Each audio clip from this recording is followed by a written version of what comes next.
From the Library of Congress in Washington, D.C. Hello, everybody, and welcome. I'm Tom Sherwood from Channel 4 News here in town and the WAMU Kojo Namdi Show. And being from TV, we're not going to waste a minute getting started. No matter who you are in this audience, no matter how old you are, we all have one thing in common. We all have to grow up. Childhood can be confusing, it can be scary, it can be fun, and it can be just weird. You know how we're always told how great we are as an individual? Just be yourself, you're special, don't worry what other people think about you. And of course, in the real world, as young people, you're driven crazy by what other people think about you. Well, a couple of years ago, Jeff Kinney came along to rescue all the kids and adults who want a fellow traveler in the world. Since a few years now, Jeff has written the Wimpy Kid books. The stories are about an ordinary kid who's doing harebrained and hilarious things, all the time wondering what the world thinks of him. Jeff's books have been on the top of the New York Times bestseller list. Kids, that's a really important detail your parents appreciate. They've gotten a lot of young people to read and more than a few adults. Jeff was born in 1971. He was writing and drawing his way through the University of Maryland in the 1990s. These days, go Terps. These days, he's in high demand, but he mostly lives in Massachusetts with his own family, one that provides him a laboratory for ideas. He says he's more of a cartoonist than an author, but the Library of Congress knows better. Join me in the library to welcome Jeff Kinney to the stage here at the National Book Festival.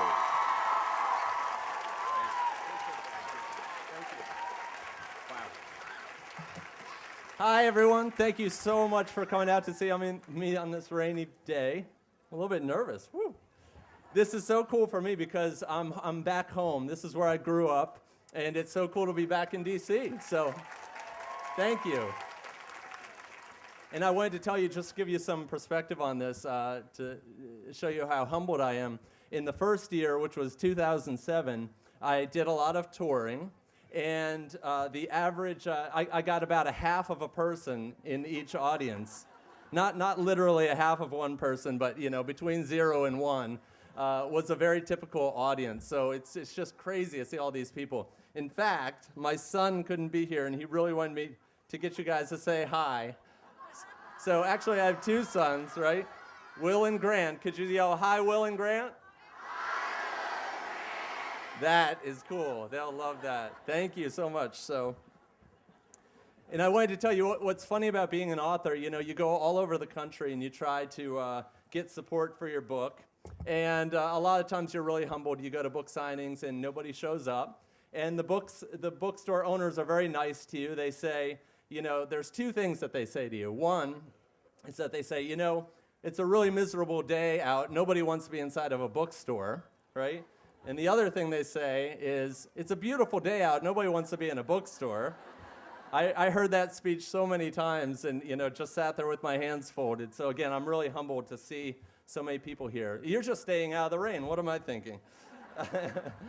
One time I did a book signing, I went all the way out to California. I live in Massachusetts now, I went all the way out to California, and one little girl showed up. And I had this whole presentation to give, and so I sat next to her on a bench inside of the bookstore, and I gave her my whole presentation, which I think was very awkward for her. And, we were having a conversation. I was trying to figure out what we had in common, and she said, "I had a slumber party last week." I was like, "I like slumber parties." And I realized that in any other setting, I would have been arrested.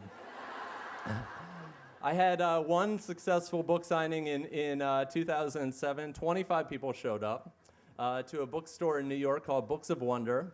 And the bookstore owner was very happy. I heard some clapping or something, just rustling maybe. But the bookstore owner was very happy. And I never told him that all 25 were from my family. But things started to change in 2008, and I started to get some people to show up at the book signings. And when I knew I made it was when I had about 200 people show up, and it was a very tight space and a hot room. And the very first person in line, who was a little girl about 11 years old, threw up right next to me. And all the rest of the kids came up to the front like this, like there was like a human head on the floor. And so I was trying not to throw up, but that's in the past. I started a cartoon in, see, isn't this great? I just get to talk about myself in front of a bunch of wet people. This is very odd. I'm very sorry, but this is what I signed up for. I had a cartoon called Igdoof in college, and I really wanted it to be successful, and I thought I was on my way to the big time after college, but it didn't happen.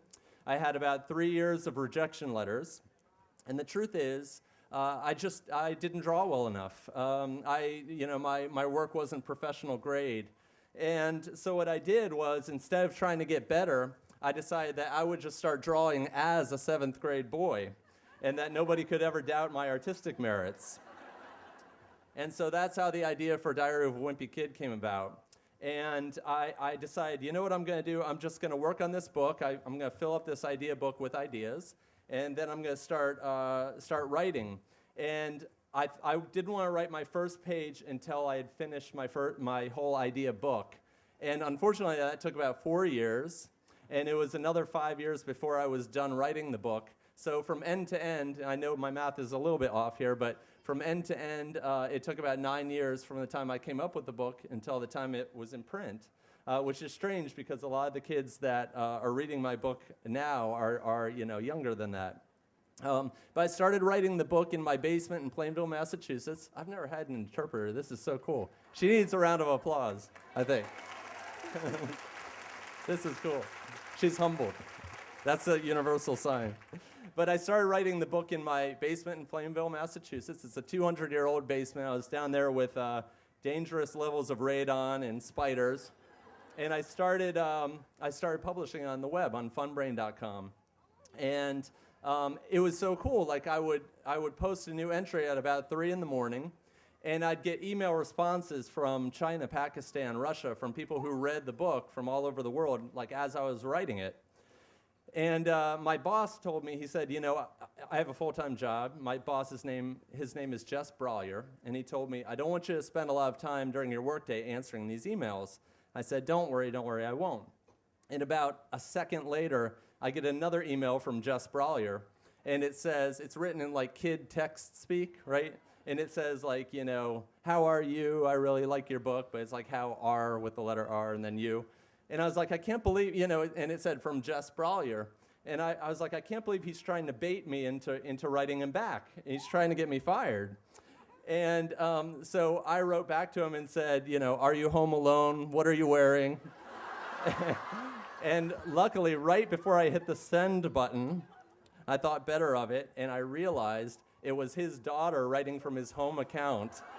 Yes. So I saved my job right there. I still have a full-time job. But I got a letter recently. It was a fan letter from a little girl, and she wrote, this is my 4th little girl story. I'm very sorry. There will be boys soon.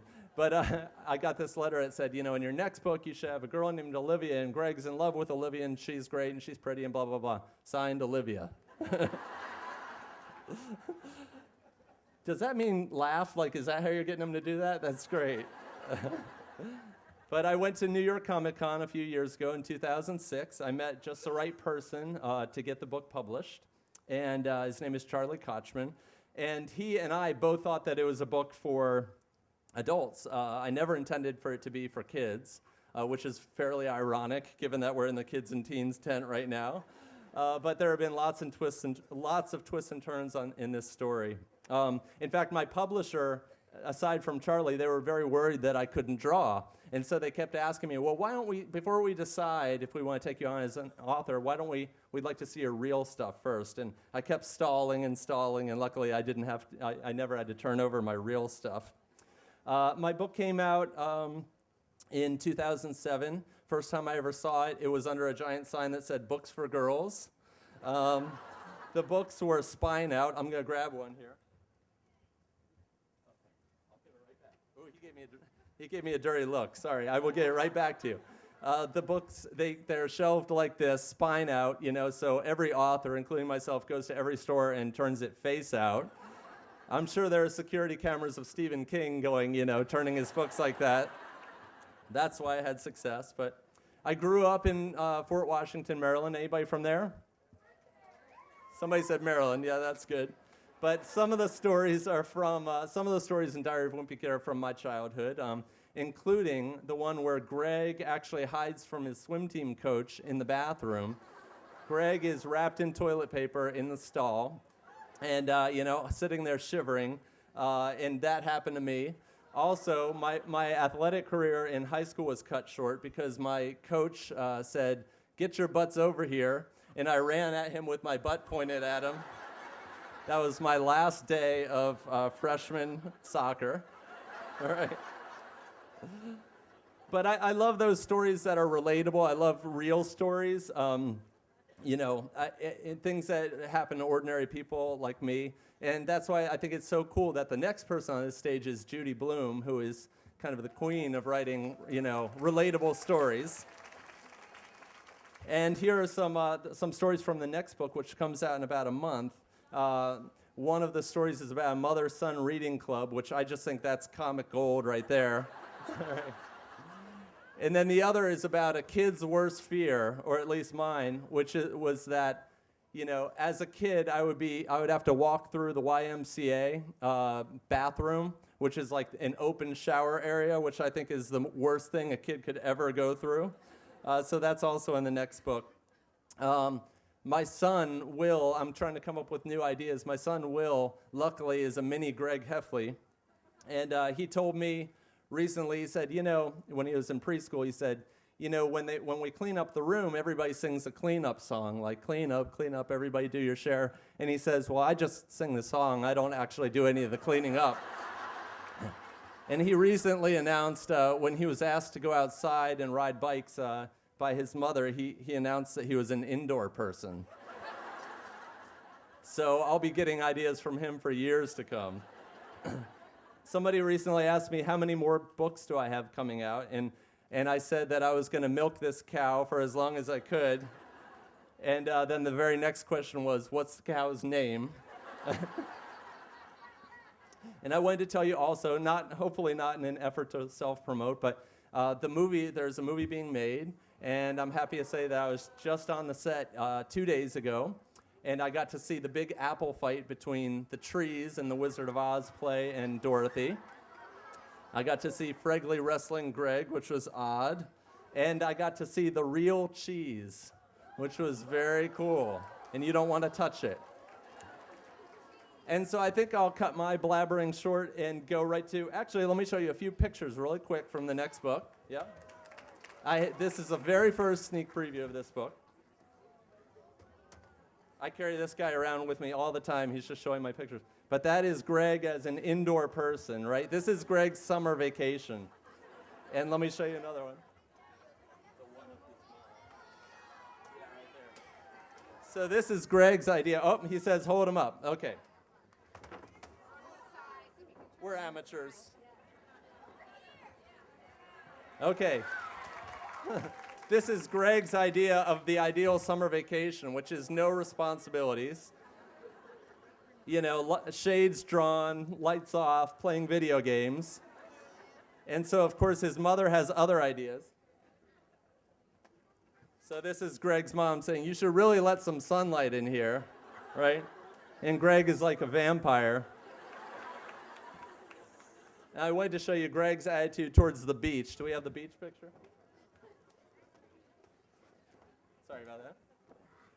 So Greg is, his idea, everybody likes the beach, right? Well, Greg realized a long time ago that, all the world's fish and turtles and whales and everything go to the bathroom right there in the water. So Greg stays the heck out. And let's see. I think the other ones are no good. So we have other ones, but we printed the wrong ones, so they're boring and they don't make any sense. So I would love to take some questions. Let me see if there's a responsible adult that can tell me how we do this. Well, You look good. there are microphones, but I don't think anyone can get to them. There are microphones that apparently nobody can get to. So why don't we try to take a few questions? Okay, we're going to start right over there with the little guy in the blue shirt. Okay, you're going to have to shout it out. What was your favorite summer vacation? My favorite summer vacation? Whoa, that's a good question. I recently, this summer was a wash because I was writing my latest book, but in the last week, I went to Vancouver with my family to be on the movie set, and that was really special. Thanks for asking. And I'm going to try to flip-flop. I'm starting to lose my voice here, yeah? Well, what is your favorite book? What is my favorite book? I think my favorite will always be... The one that you made. The one that I made. Oh, I like this. I think my favorite book that I made is the first one because it'll always be special to me. But my favorite book as a kid was Judy Blume's Tales of a Fourth Grade Nothing. Yeah.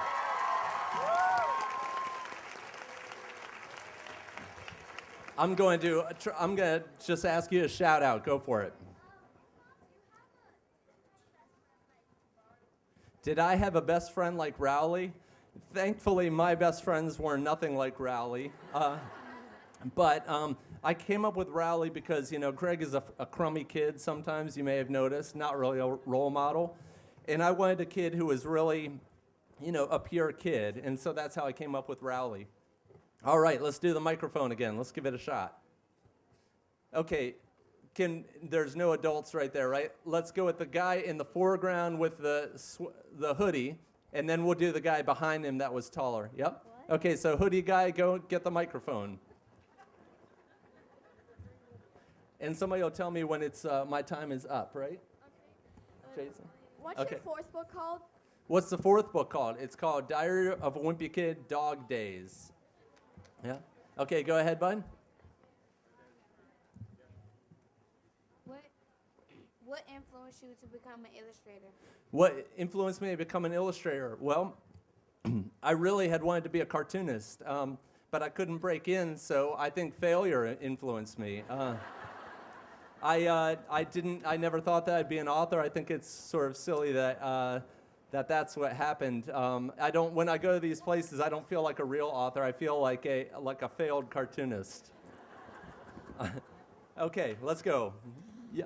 Who inspired you to illustrate and write? Who inspired me?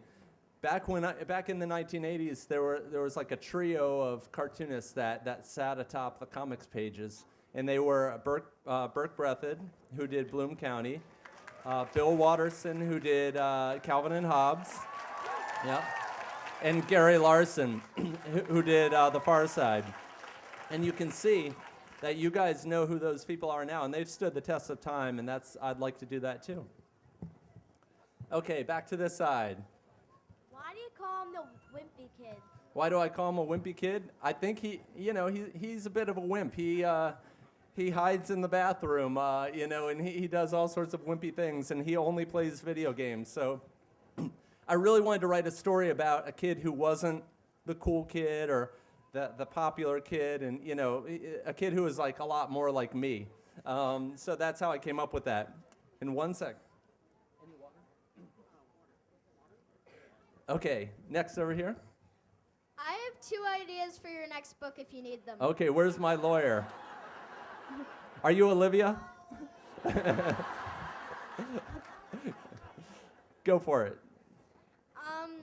Like, you could say what happens today, like, there's this long line, and, like, it'd be, like, Greg's dream, and he could be, like, a famous author, or whatever he wants to be, and, like, there would be people waiting out in the rain, and it'd be kind of funny. I like that. She's very literal. I like that. That's good. And what's your other one? My other one is, like, Greg just wakes up, and he has, like, a gray hair, and his mom comes in, and he's like, I have a gray hair, and she's like, yes! Right. He's only got 3 hairs. You're going to make one of them gray? There's a history of bald kids in comics. I have no idea why, but the very first comic kid was named the Yellow Kid, and he was bald. I see an adult right here.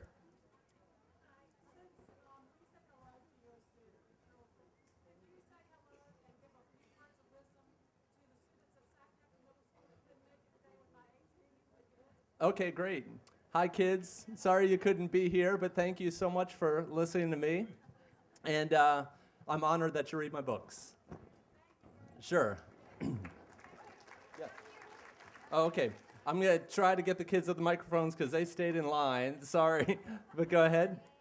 What is your favorite Diary of a Wimpy Kid book that you have written? I'm going to switch my answer. The 4th one, the new book. It comes out October 12th, and it's yellow. Thank you. Okay. Who's your favorite character?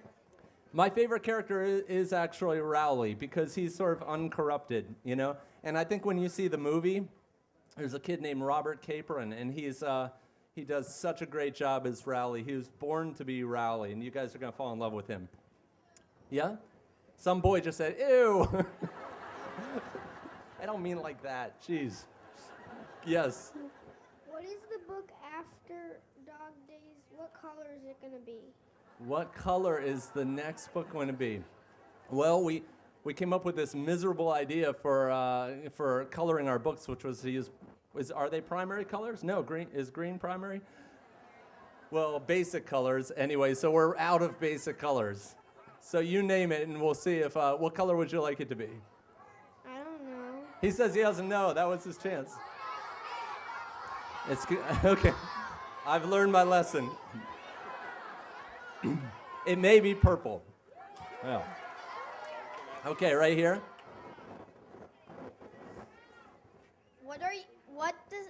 What is the first sentence you're gonna make in the next book? The first sentence. I can't remember. I wrote it like 2 months ago, but Greg does announce that he's more of an indoor person. Go ahead. What was your inspiration for the cheese touch? The inspiration for the cheese touch. Well, I'll never tell, but the cheese touch is sort of like nuclear cooties, right? Do kids have cooties anymore? What's the sign for cooties? This is interesting. You spelled it, didn't you? I can do that. There's no cooties? This is not fun. This is not fair. There should be something, you know, like, who knows? Okay, yes? How did you come up with the joke about Shel Silverstein in the third? How did I come up with a joke about Shel Silverstein? Well, Greg finds Shel Silverstein to be a scary looking guy. And I actually love Shel Silverstein. I'm not scared of him anymore. But you know, I think any kid who's read The Giving Tree, you know, has their own opinions. Go ahead. Oh, we're missing this little girl right here at the microphone. Yep. Is Greg ever gonna get a girlfriend? Only a girl would ask that. Is Greg ever going to get a girlfriend? You know, wouldn't that just ruin it? I don't know. I think maybe he will. You know what? I'd like for Rowley to get a girlfriend and see how Greg deals with that. But Greg has moved up in this next book. He's graduated to having a crush on Heather Hill's older sister, Holly Hills, who's in high school. So, okay, we have 5 minutes. If you were gonna direct the new Diary of a Wimpy Kid movie, how would you direct it? If I was going to direct the new Diary of a Wimpy Kid movie, that's a really good question. I would love to direct a Diary of a Wimpy Kid movie, but I think I'd do it as live action with a little bit of animation. Okay, I'm gonna get this down here, guy. This guy, yep? Why does Greg know so much? Why does he like girls so much? That's a good question. Yeah, he's sort of like a Don Juan without a stinger, right? Greg is, he's just infatuated with girls, and I think I always was as a kid. I remember this girl peeked over the back of the bus seat at me, and we were in kindergarten, and I just fell in love. And if that relationship had worked out, I would have stuck with it all the way through the end, but it didn't. Go ahead. Why are most movies shot in Canada? That's a good question. Yes, that's a very good question. You know what? A lot of movies are shot in Canada because it's less expensive to film there. It's close-ish to Hollywood in a way, and the architecture is a lot like sort of Americana, U.S. architecture, so it looks like the United States. And I think we have time for about 3 more questions. Is that right? Okay, I know there's a lot of people that want questions. I feel bad. And I will say this. We're going to do an additional signing, and if you'll wait about 2 minutes after I leave and make a run for it, then it will be announced where the signing is. And I would just really encourage you to walk slowly because it could be a real dangerous situation if people try to run. So I would just ask you to be to get over there carefully. Go ahead, bud. What's the point of Manny, and will he ever get busted? Will Manny ever get busted? That's a good question. I don't think so. I don't think that he ever will, because if anybody has a younger brother or sister, they know what it's like to have, a Manny in their house. So we'll do one over here and then one over there. Okay, go ahead, bud. How did you come up with Fregley? How did I come up with Fregley? I think most kids have a kid like Fregley, a kid who's a little bit strange on their street. And if you're saying, well, I don't have a kid like that, then you might actually be Fregley.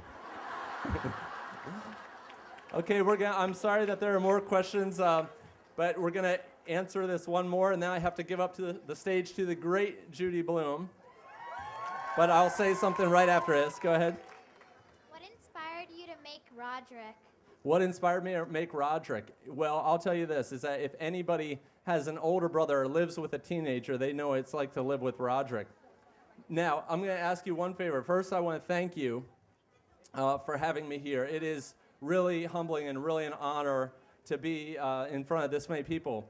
And now for a favor.